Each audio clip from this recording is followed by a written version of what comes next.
Esto es Más Cerca, historias que se sienten. Le doy la bienvenida a nuestra casa, a la Capital Más, a Karina Prieto. Gracias por venir, Karina. No, ante todo, gracias por darme el espacio e invitarme. Karina Prieto, muchas recordarán o tendrán presente su nombre. Es una de las mujeres que encabezó una lucha emblemática que arrancó en nuestra ciudad, que tuvo alcance nacional, incluso internacional. Karina es una de las madres que se plantan, que tuvo que salir justamente a dar una pelea impensada, imagino, por la salud de su hijo. Cari, ¿cómo llega Juan Cruz a tu vida? Si querés contarme acerca del embarazo, del deseo de un hijo. Bueno, Juan Cruz llega a mi vida de manera inesperada y todo lo que sucede desde que él estuvo en mi panza hasta hoy siempre es como nada de lo que yo pienso. Me entero que voy a ser mamá y bueno, el embarazo duró poquito tiempo porque él llega a los 6 meses, se me sube mucho la presión y bueno, ahí hubo que sacarlo. Y a partir de ahí todo cambió. Esa prematurez, ese momento crítico, me imagino, ¿cómo lo transitaste, cómo lo pudiste vivir? Primero, digamos, yo me di cuenta de la gravedad de la situación cuando lo vi. Yo fui a ser mamá y la presión estaba muy alta y me acuerdo que dijeron, bueno, él va a nacer y no sé si eran los nervios o no sé qué, yo no caía que faltaban unos meses para que estuviera en condiciones de nacer. Así que hasta ese momento era como que estaba todo bien y bueno, él nace, el baneo estaba crítico y lo fui a ver y ese día nada, me rompí mucho. Porque lo hemos hablado en este programa con otras mamás, este hijo que uno imagina o que la cultura, la sociedad de alguna manera nos impone, y después nos encontramos con ese hijo real o esos hijos reales que muchas veces no se parecen a ese modelo que tenemos en la cabeza. Y no solo que no se parecen, sino que cuando uno va a ser mamá y sabe si va a ser nena o nene, empieza a proyectar una vida. En mi caso era cuando empieza a jugar al fútbol, o sin ir más lejos. Yo pensaba que él iba a nacer y pensaba, ay, el primer día que lo vea y que lo abrace, y hasta que fue ese abrazo o que pudimos tocarnos, agarrar las manitos, había pasado un montón de días. Y eso también era muy fuerte, porque nunca sabía qué iba a pasar. Y bueno, por suerte se quedó conmigo. La Neo tiene eso, el día a día, el levantarte a la mañana para ir a verlo y no saber con qué te vas a encontrar. De alguna manera eso fue, ¿crees, un ejercicio no deseado, por supuesto, de todo lo que iba a venir después? ¿Cómo lo pensás ahora? Hay una sola cosa que no tiene punto de comparación, o sea, jamás me imaginé nada de lo que iba a venir con el correr de los años, pero hubo un momento en que, como él era muy chiquito y estaba siempre estable, me recomendaban desconectarlo. Y la posibilidad de que no estuviera no cabía dentro mío, o sea, no sé cómo explicarlo, no. Era, o sea, era muy loco porque él no había estado ni un día conmigo, lo veía ahora, pero ya no me imaginaba la vida sin él, no sé cómo ponerlo en palabras. Así como lo decís. Nada superó eso. Después sí vinieron momentos duros, pero si vos me decís, el momento más, o sea, caótico fue pensar que se podía ir. Pero como decís, Se bueno, quedó con esa certeza de alguna manera de que él se iba a quedar como hasta hoy, que tiene ya 17, 16 años, sí, 16 sí, años, 16 sí, años Juan frente a todo Cruz. pronóstico. Eh, Contra todo pronóstico, sale de la NEO, de esa terapia intensiva, de ese momento difícil, las cosas un poco se acomodan. Vamos al momento ya donde Juan Cruz comienza la etapa de la escolaridad y era muy chiquito. ¿Y ¿Empezaste a notar algo vos en él que no era lo que le pasaba a otros chicos de la misma edad? Ahorra tiempo y dinero con La Gallega. Compra online y retíralo cuando quieras en la sucursal que te queda más cómoda o de paso. Compra fácil, rápido y sin filas. Sí, o sea, yo veía cosas cosas como sencillas, sobre todo cuando vas al pediatra y es inevitable que uno mira a otros bebés, aunque uno dice uno no compara, pero bueno, Juan Cruz es mi único hijo. Y por ahí yo veía que yo al mío, no sé, por ejemplo, le cantaba o le hacía los típicos juegos que se le hacen a un bebé, eso, qué lindas manitos, y no había registro. Pero bueno, como era mamá primeriza, me decían, no, pero porque a vos te parece, o sea, todo un entorno, sobre todo porque en su estética, en su apariencia, era un niño como el resto. O sea, vos veías cosas, las planteabas o las decías también en el consultorio del pediatra. En el consultorio del pediatra también. Pero bueno, después uno con el tiempo se entera que hay diagnósticos que se dan cuando empieza el lenguaje o interactuar con otros niños. Sin embargo, hay algo de esto del yo sabía que estás diciendo. Y yo veía algo distinto, no lo puedo poner en palabras. Sobre todo cuando, por ejemplo, empezaba a caminar como conductas compulsivas, ansiedades así, muy marcadas. Y esas ansiedades, esas conductas inician como el camino del diagnóstico. ¿Y cuándo llega el diagnóstico? ¿O si hubo otros diagnósticos previos? Hubo otros. O sea, antes del diagnóstico de autismo estaba, no me puedo acordar las siglas, pero era como retraso madurativo del habla y no me acuerdo qué más. Ese fue el primer diagnóstico que tuve de él. Los médicos empezaron a decirte esas El cosas neurólogo. que vos escuchabas, el neurólogo. Y empezamos terapias para estimularlo. ¿Y vos volvías a tu casa con qué idea? Capaz que es re bruto lo que voy a decir, pero yo en mi imaginación pensaba, bueno, va a ir más lento, pero va a ir, capaz que no le vaya bien en la escuela, o sea, pensaba un montón de cosas que no tenían nada que ver igual. Pero siempre pensaba que iba, digamos, a estar bien, a nada de lo que pasó después. O sea, vos decís esto porque la esperanza de alguna manera te llevaba a pensar que, bueno, que había cosas que ajustar, pero no imaginabas la magnitud del diagnóstico de Juan, que es, ¿cuál exactamente? Autismo. Y Autismo. dentro del autismo, ¿qué es lo que él tiene? Ahora Asperger, porque también pasamos desde que se lo diagnostica a la mejoría que él tiene hoy, estamos con Asperger. ¿Qué es el Asperger o síndrome de Asperger, Karina? A ver, es una especie de autismo, pero digamos con una funcionalidad diferente. En el autismo hay distintos grados. Está el leve, el moderado y el severo. Entonces, digamos, el Asperger estaría dentro de lo leve, porque después él habla, comprende, va a la escuela y tiene una vida independiente. Pero no siempre es así. Tiene momentos. En él es así, digo, pero cuando hablamos de autismo, digo, es como súper amplio. Hay algunos que ni siquiera llegan a tener el habla. Y dentro de lo que a él le fue pasando con los años, y por supuesto que vamos a hablar del cannabis medicinal, que es el tema en esta entrevista particularmente, hay muchos temas en realidad, está claro, pero él ha tenido distintas etapas, idas y vueltas, retrocesos. ¿Qué pasó con Juan en estos 16 años? Con Juan lo que pasó fue que, bueno, me dan ese primer diagnóstico, él se escolariza, él tenía muchas conductas repetitivas y tenía como, no sé si la palabra es crisis, pero de la nada de darse la cabeza, por ejemplo, contra la pared. De hecho, tiene una cicatriz muy grande que se le corrió ahora a la cabeza porque fue creciendo, pero que en realidad en un comienzo era en la frente.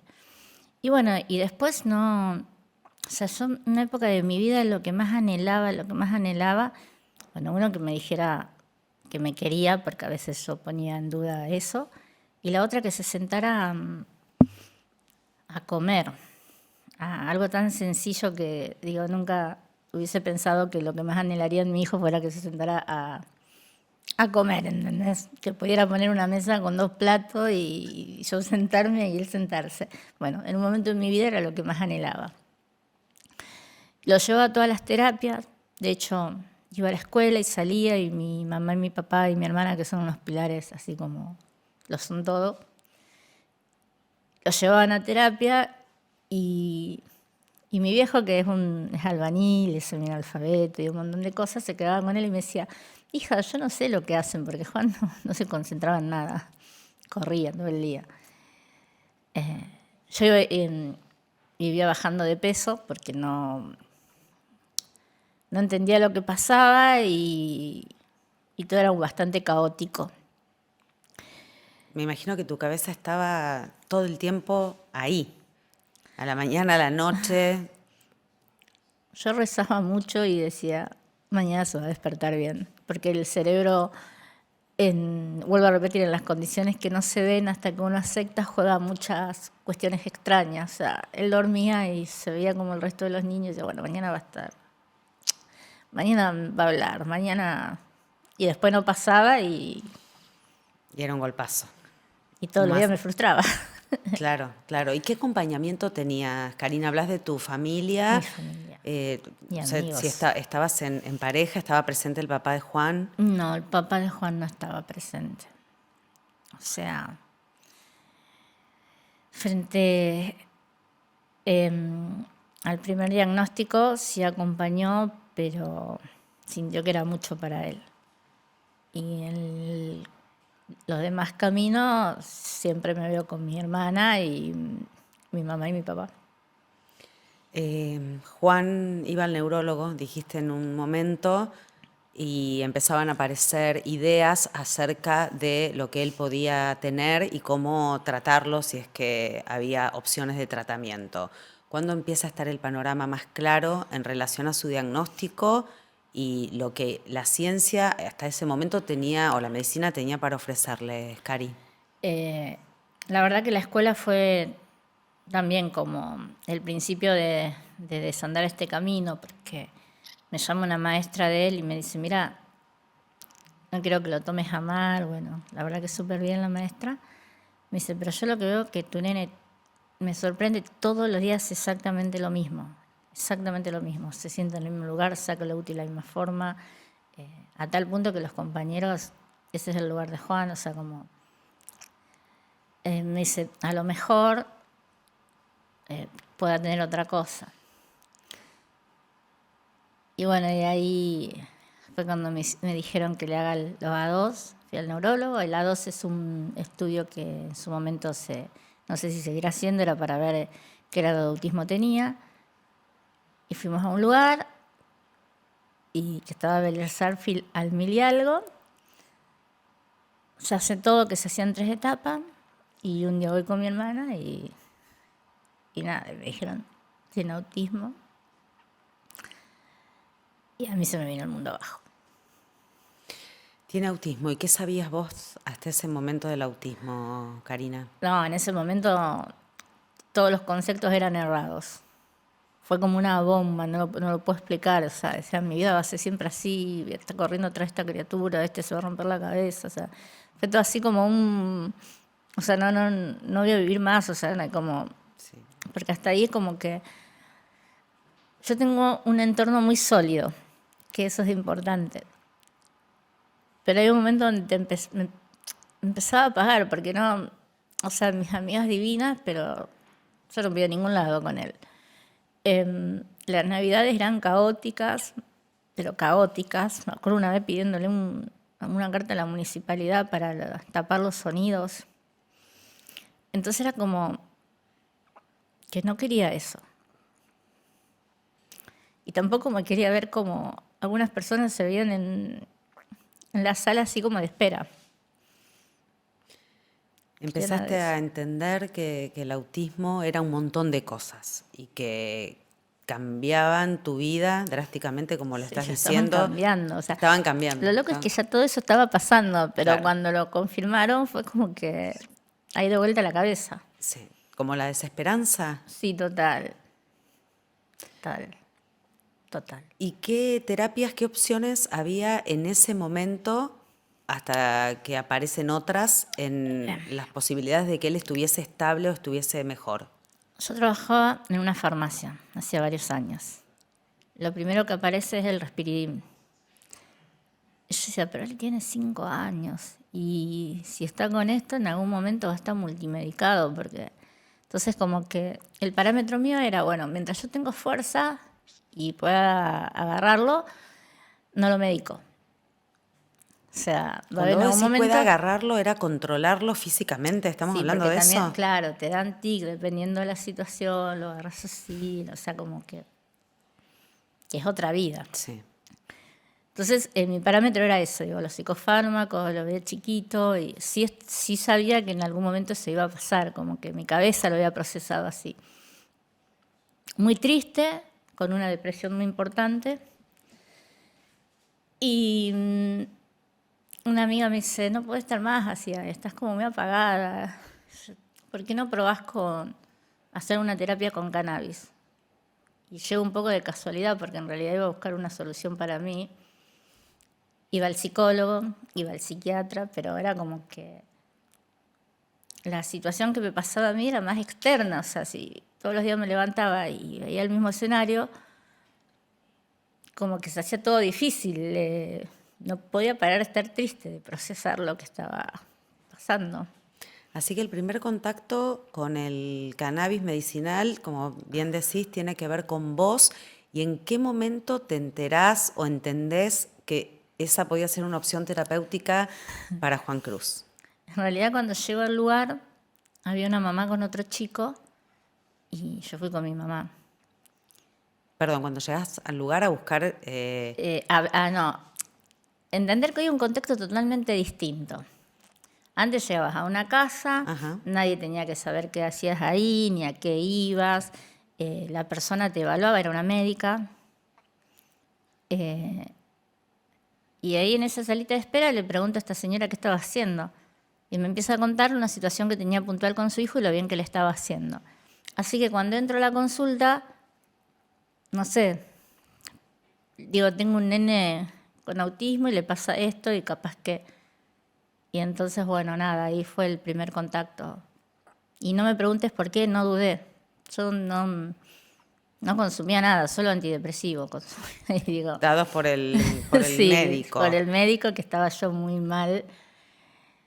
Y no dudé, y ahí me dijeron, bueno, vamos a hacer una reunión, te vamos a pasar dónde va a ser, porque era todo como hiper secreto, Claro. una cosa Porque estamos hablando de cannabis medicinal 2017, 2016. ilegal, o sea, en una provincia Una ciudad. complicada, en una ciudad, en una provincia complicada con el tema del narcotráfico, Total. entonces todas las miradas puestas ahí y ustedes, vos en este caso, ves que ahí hay como una especie de lucecita en relación a la posibilidad de que Juan Cruz mejore o se estabilice. Total. Eso es lo que vos sentiste, es decir, yo no sé cómo, pero Sí, sabía. no sé, porque al final la consulta en vez de hacerla para mí, la hago para él. La haces para él. Entonces vamos a ese lugar, me acuerdo que una ansiedad bárbara porque pasaba otro día y te encontrabas con otro y después al final te terminó diciendo dónde encontrarte.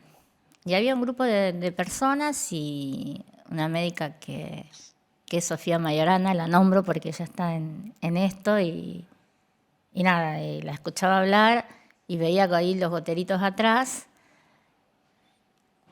Y no sé si habrá visto mi desesperación o qué cuando termina la charla. Y me dice, no, pero yo tendría que evaluar a Juan, ¿no?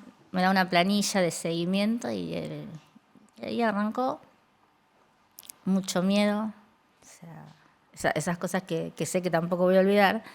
Cuando le empecé a dar el aceite y tenía miedo de cómo se iba a actuar o qué iba a pasar. Y eso sí era mucha soledad, porque hasta tenía miedo de contarle a la gente que me rodeaba que le estaba dando cannabis.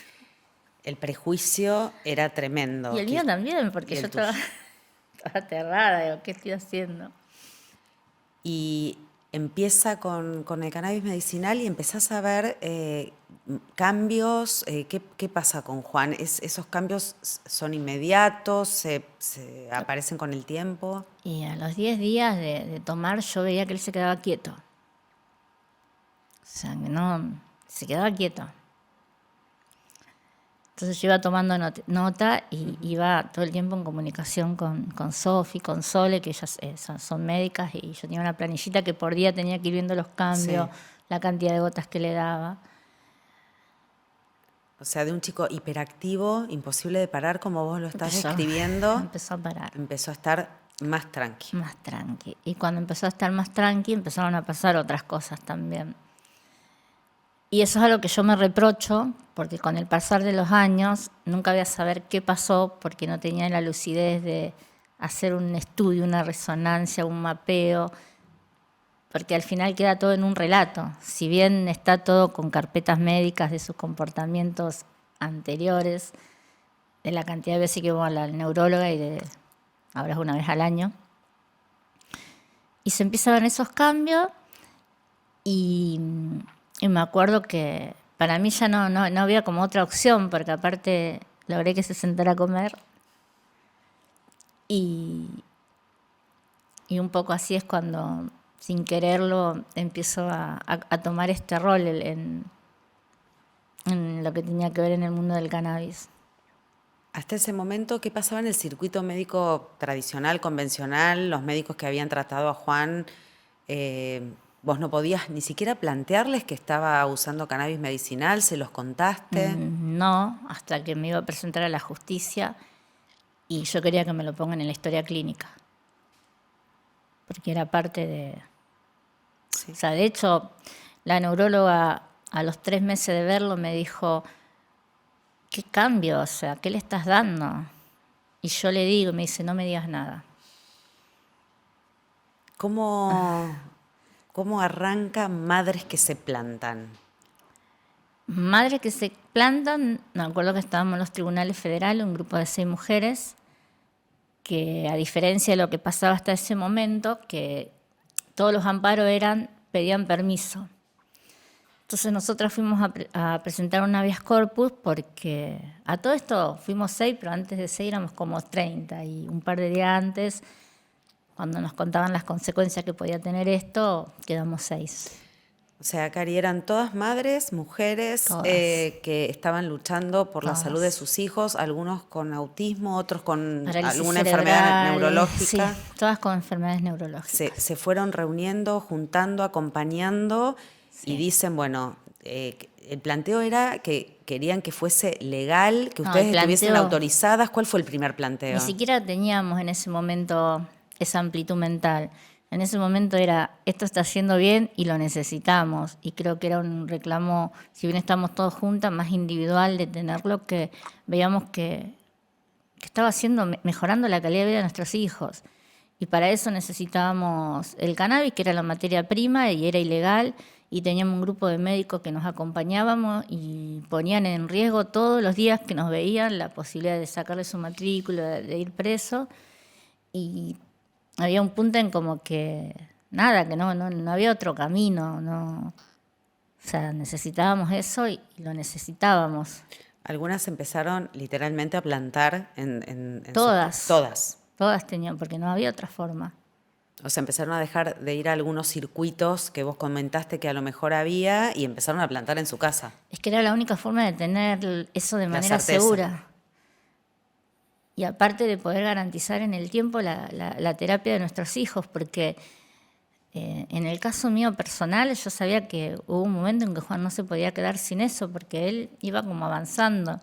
En la causa judicial nuestra hay fotos de él de antes y de después. Y es muy loco porque las miradas, o sea, tan sencillo como eso.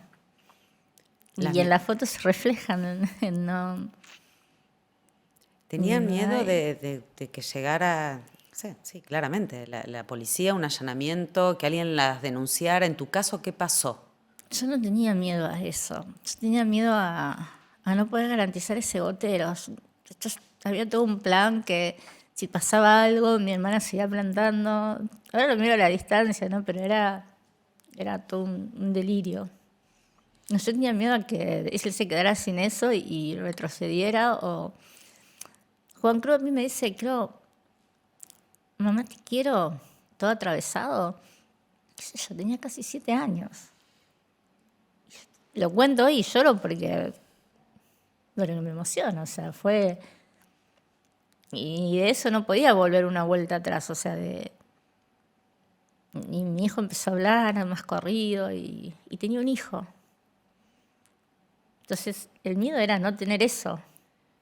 Ese hijo que empezaba a hacer más contacto, que estaba más tranquilo y que tenía que ver, vos lo asociabas directamente con que había empezado a consumir estas gotas, este cannabis medicinal. Es que él no consumió nada antes. Claro. Y en ese grupo de mujeres, a los que más efecto le hizo fue a los que no consumían medicamento, digamos, al organismo virgen de los chicos. Sí. Había otros mucho más medicalizados, me Sí, imagino, por las distintas patologías total. que vos decís. Y me quedo con esto de esas 30 mujeres que entiendo se reunían, se juntaban, que estaban en esa lucha, pero que encaran a la justicia 5, dijiste. Sí.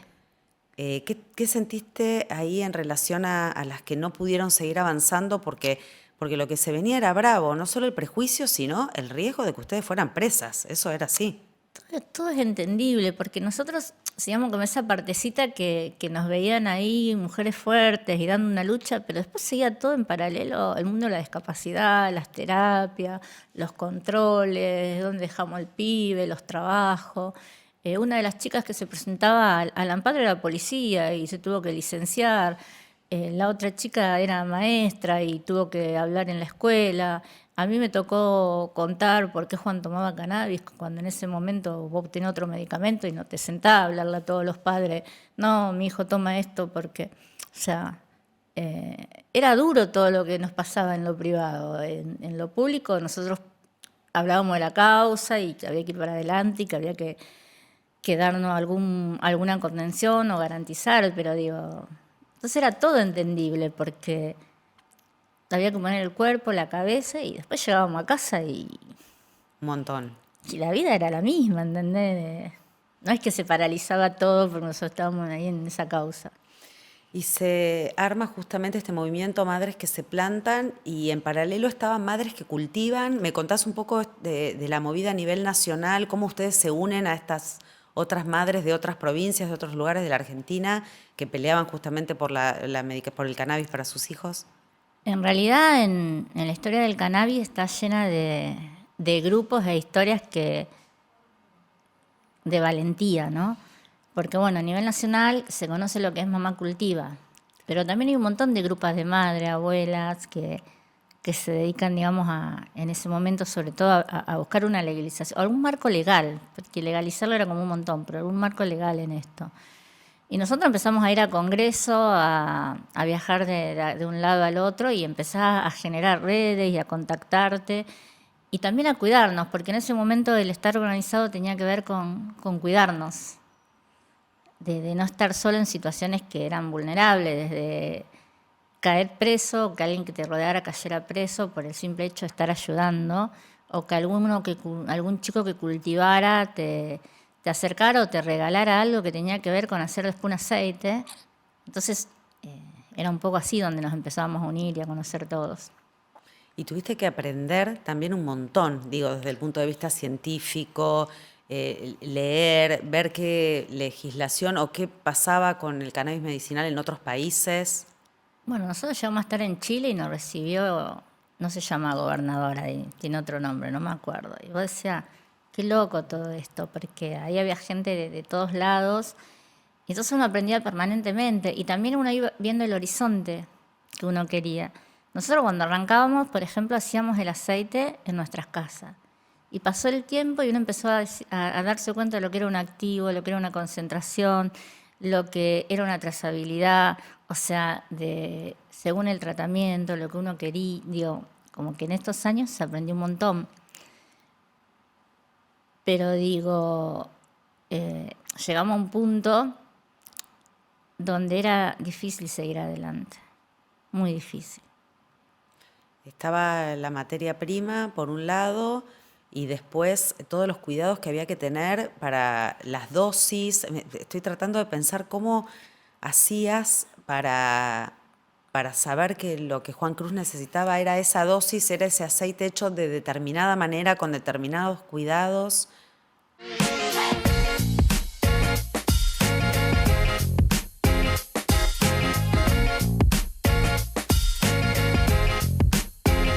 Yo tuve suerte, mucha suerte. Primero porque me encontré con un grupo de gente linda, me encontré con Sofía, que era una médica, es una médica, que en aquel entonces yo creo que lo hacía porque ella realmente creía en esto, porque estaba en juego todo. De hecho, ella cuando nos presentamos en la causa judicial no tuvo, podía perder su matrícula y un montón de cosas y no dudaba en decir, yo soy la médica que está llevando adelante esto. Y bueno, y con el acompañamiento, y después era mucha observación, era mucha responsabilidad sobre nosotras. Si vos le das tantas gotitas, fíjate cómo duerme, fíjate cómo se comporta. Nosotros estamos en el proceso donde todo se estaba aprendiendo. Y cualquier cosa que pasara, cualquier cosa, porque estábamos con chicos con otras patologías, lo primero que te preguntaban será, o sea, como que le estaba haciendo mal el cannabis, iba a conocer, lo que fuera. Sí, cosas que le pasan a los chicos. Pero bueno, ahí siempre se asociaba con esto. O sea, lo malo, lo que... Siempre. Cualquier cosa cualquier que le pasara. enfermedad, virus, se me ocurre que le Exacto. ocurre a cualquier chico, esto es porque le están dando cannabis medicinal. Sí. Hablaste de la causa judicial, ¿en qué quedó? ¿Cómo siguió? ¿Qué pasa hoy, 2026? Bueno, nosotros cuando arrancamos era una cuestión totalmente ilegal. Así que logramos tener el primer permiso para plantar, que lo da la doctora Lamberri. Después la Cámara lo apela y va para atrás, y bueno, y empezó toda una cuestión. Pero después sale el ReproCam, y cuando sale el ReproCam quedamos inversa en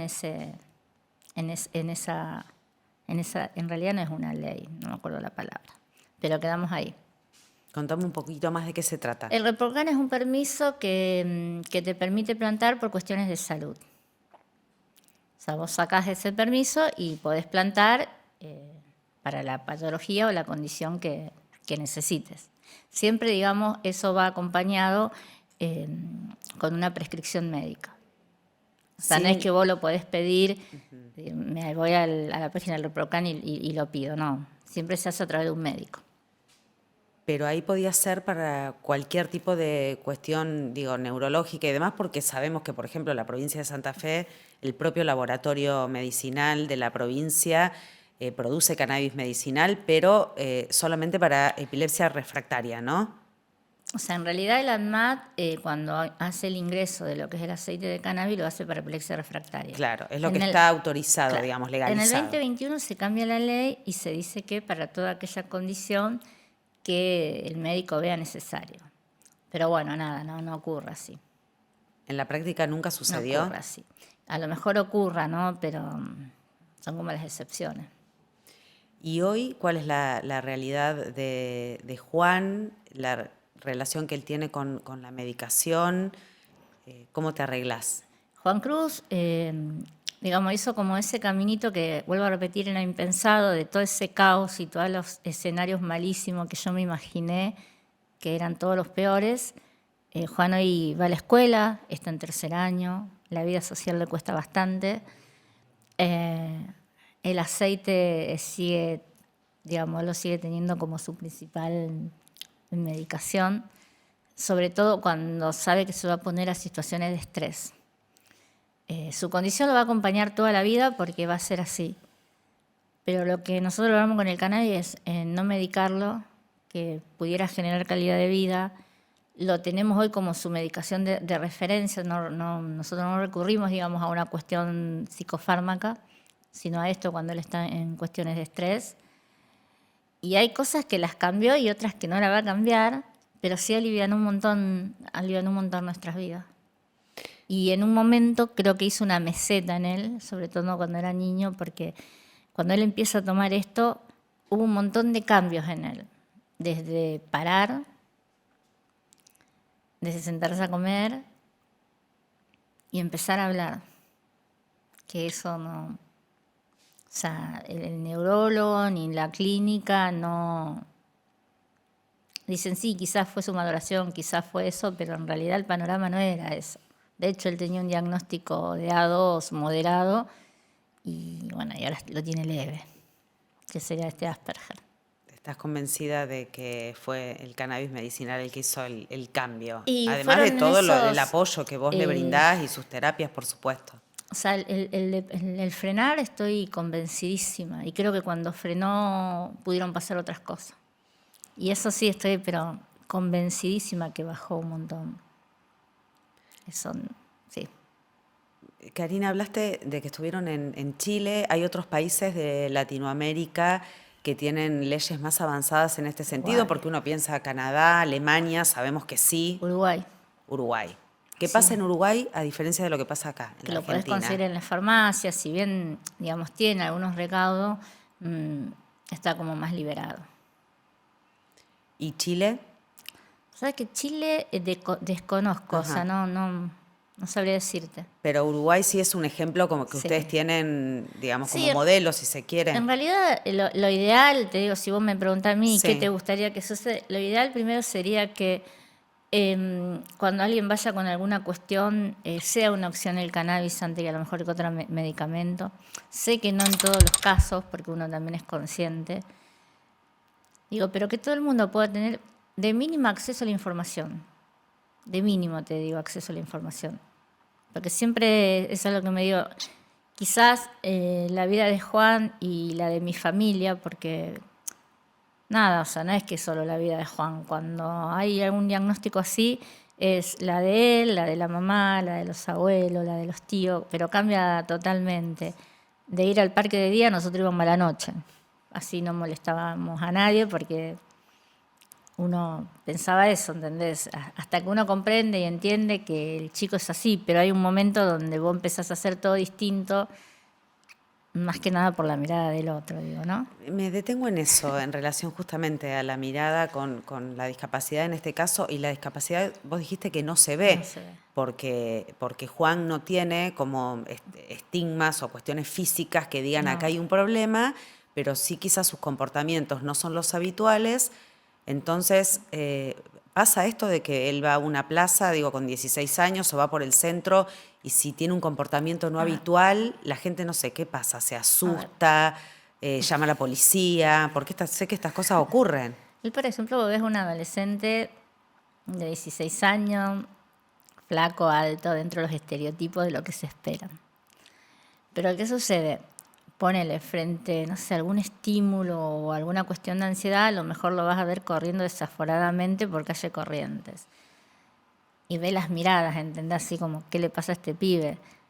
O estábamos la otra vez en el parque, fuimos al Parque España, porque bueno, él estaba con ansiedad y se pone a correr y capaz que se pone a macar y vos ves cómo los papás empiezan a alejar a sus niños, que es entendible, ¿no? Porque nadie interpreta, ay, no, hay un niño con autismo. No, se deben imaginar 1000 escenarios menos ese. Y Qué eso sí poco. da miedo. Qué Eso poco sí da sabemos, miedo. digo, del autismo y de los comportamientos y de convivir con estas situaciones, Eso ¿no? sí me asusta, mucho. ¿Te asusta el Sí. futuro? Me asusta mucho esto de que, o sea, en una sociedad compleja, hasta ahora por suerte nunca sucedió, pero pueden pasar un montón de cosas. Ves a un pibe, no sé, corriendo, saltando. ¿Puede estar solo Juan Cruz? ¿Necesita estar No, acompañado? Juan hace una vida independiente y más allá de los miedos que yo trato en terapia, él puede viajar solo en colectivo, va solo a la escuela, muy de vez en cuando por ahí sale a merendar con 3 amigas que se hizo, hace una vida independiente y bueno, y a veces, alguna vez, cada tanto, pueden pasar situaciones así. ¿Y cómo manejas? Bueno, dijiste recién voy a terapia, pero Mucha terapia. esos miedos de, bueno, cerrar la puerta, que Juan quede del otro lado, que empiece a hacer su vida y vos hacer la tuya. Ponele, invitaron un cumpleaños de 15. Y bueno, también nunca pensé que le iban a invitar a un cumpleaños de 15. O sea, y lo dejo ir, no lo dejo ir, qué va a pasar, qué no va a pasar. Y nada, y él va y yo estoy con el celular al lado y bueno, y pasa lo que tiene que pasar y casi siempre termina bien. Y también, qué sé yo, uno intenta, creo que te lo dije la otra vez, eso de que los hijos son de la vida y a veces no es tan así. Intenta dar las mayores herramientas que pueden y es eso, ¿entendés? Porque ahí sí que no hay una fórmula, ahí es como pasa lo que pasa. y en el mientras tanto, qué sé yo, uno lo deja hacer lo más que pueda, porque él es como raro, porque está acá en un montón de cosas, pero a veces no está como, procesa todo muy diferente. Pero es un adolescente, se pone contento cuando le invitan a un lado, estudia, se pone contento si le va bien o no le va bien, y después tiene otras cosas que la ve un poco diferente. También está atravesando justamente lo que vos decís, la adolescencia con Sí. todo lo que eso implica en un chico que, bueno, además trae otra situación. Total. Entonces, a veces, bueno, hasta dónde una cosa, hasta dónde la otra. Sí, Y, bueno, insisto con esto, y en el medio vos, ¿cómo hace una mamá con esta situación? Hay muchas que nos están escuchando y seguramente están atravesando por algo similar. Para volver también a mirarte a vos, ¿qué cambió de aquella Karina que no era mamá, que no fue una mamá que se plantó, una mamá que cultivó para defender a su hijo y la salud de su hijo, a este presente? Primero, que es re difícil esto, pero si alguien está pasando por lo mismo, no adelantarse tanto en el tiempo, porque eso asusta mucho. Creo que en las etapas más difíciles que atravesé con Juan, lo que más dolía era mirar en el mañana, porque cuando uno mira para adelante no ve todo lo que va a poder hacer, sino todo lo que no va a poder hacer, y eso duele un montón. Eso deprime un montón. Y cuando uno está triste o deprimido, y sobre todo, me supongo, cuando tiene que ver con un hijo, hace que uno no avance para ningún lado. Y se va uno anulando. Hay muchas cosas por las que yo lloré y por las que sufrí que nunca pasaron. Y creo que eso es como... Y yo vuelvo a decir que todo es la cabeza. Y está bien llorar, y está bien deprimirse y enojarse, y a veces hasta pensar cómo serían las cosas. Y si vos me decís, yo hoy no me imagino un hijo distinto a Juan Cruz. O sea, no me imagino ser mamá de otra persona que no sea Juan Cruz. Pero en esa construcción hubo un montón de estado de ánimo, un montón de enojo, un montón de cosas.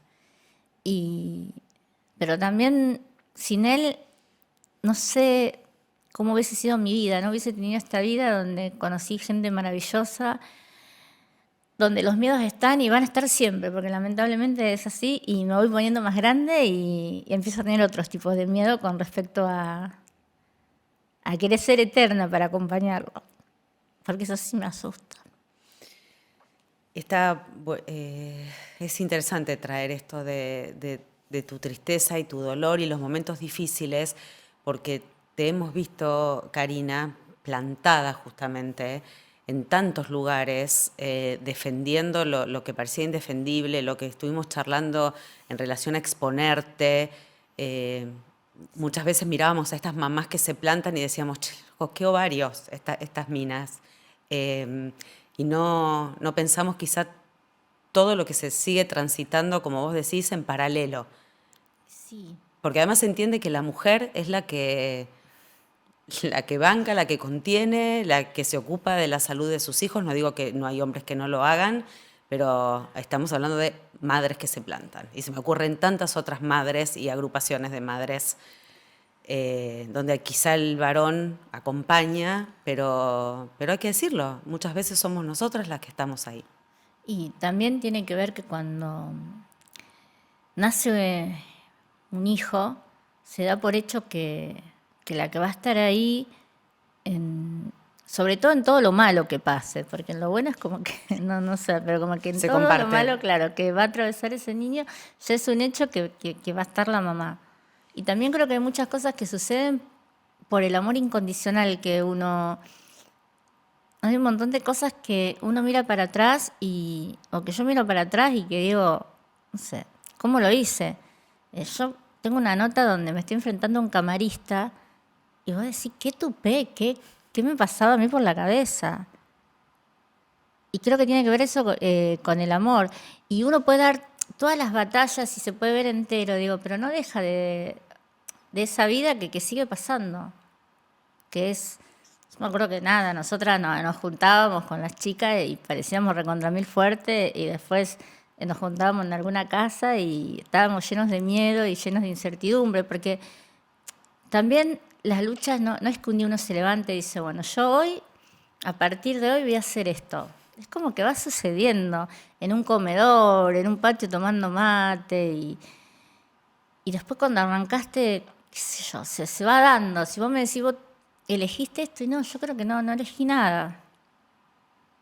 Elegí pausar hace 6 meses, pero desde que arranqué esa batalla de la condición de Juan, del cannabis, creo que no, había que hacerlo. Y creo que en general las mujeres somos así, bueno, pasa esto, vemos cómo lo resolvemos y después vemos cómo se arregla o cuáles son las consecuencias, pero uno va y va. Una va y va, exactamente.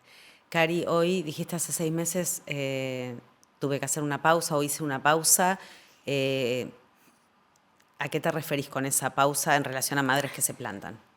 Nosotras, desde que arrancamos hasta hace 6 meses, bueno, nos organizamos, siempre buscamos entender que nosotros levantamos la bandera de la salud.